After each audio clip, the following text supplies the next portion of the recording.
the language that we use around helping out at home away from this idea of chore to contribution and making good, it then shifts away from it being an add-on that's cumbersome and a pain and they don't want to do, to something that's routine and an inherent part of day-to-day life, much in the same way as we expect them to brush their teeth and we expect them to put on some form of pajamas or night dress in order to go to sleep.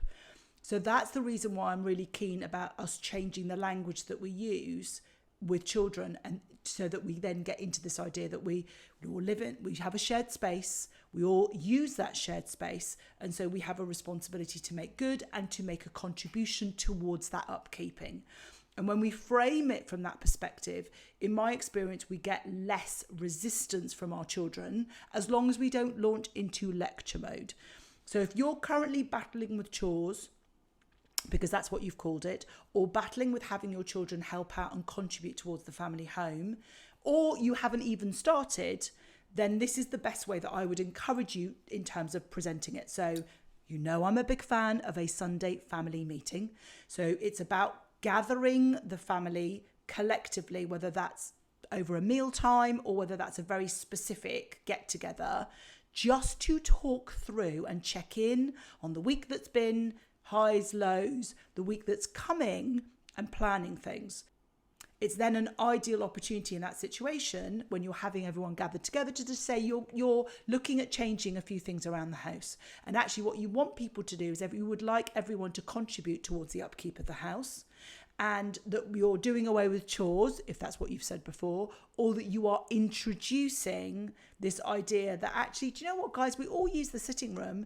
You use it to watch your television programs, you use it to use your Xbox and to game, we use it to watch films when you've gone to bed. And it's really important that as a family we take ownership and responsibility, and that we contribute to the upkeep of that room. So when we use that room, when we're finished, what we would then do is our responsibility to make sure any cushions that might have fallen on the floor or we've thrown off the floor are then placed back on. Any food that we've brought in, whether it's drinks or whether it's bowls or whether it's actual plates of food, are then removed.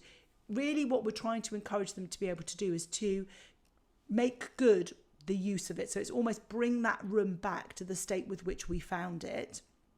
And so that's the way that we present it. Now, one thing that's really important for us to remember as the parent is our children will never redress that room the way that you would necessarily want it. And you should not be battling around that.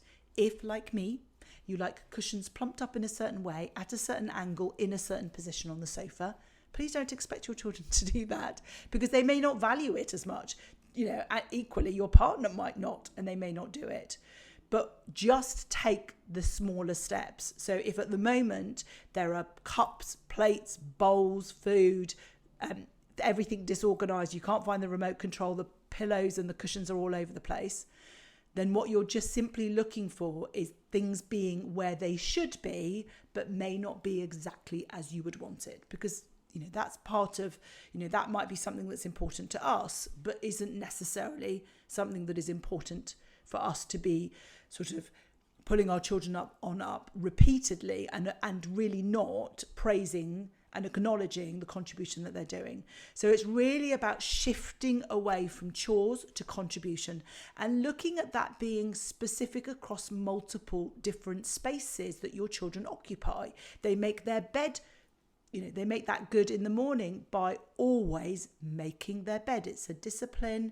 It's a foundation on which their building rises. It's really important foundation because it's about setting an intention of making good and coming into the day in that sort of fresh way. So it's really thinking about the spaces that your children use and what making good, what contribution means.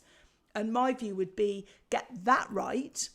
Get them really taking that contribution at mealtimes, maybe laying the table, taking things afterwards and putting them in the dishwasher or putting them in the sink to be washed. Whatever that might be, look at those parts first before you start layering on other things. And for those of you that are listening to this with really young children, my view is the moment your child is stable enough on their feet they can be making some form of contribution, because they can be putting away toys, they can be collecting cutlery, because that doesn't matter if it falls on the floor, it's not going to break, and then placing it onto tables, or at least passing them to someone else. So it's really, this goes from really young all the way up to really old. It's looking at how can they contribute and make good in their own way, because if we can do that from when they're really young, it's a language that we continue using as they're older. If you're trying this for the first time, you're much more likely to have success when we use language around contribution than when we use language around chores. So I hope that helps, and that you suddenly have a flurry, an army of helpers around the house, all making a contribution. If you have enjoyed this episode, I would be eternally grateful if you could rate, review and follow this podcast so that others can find us and we can spread the love. So until next time.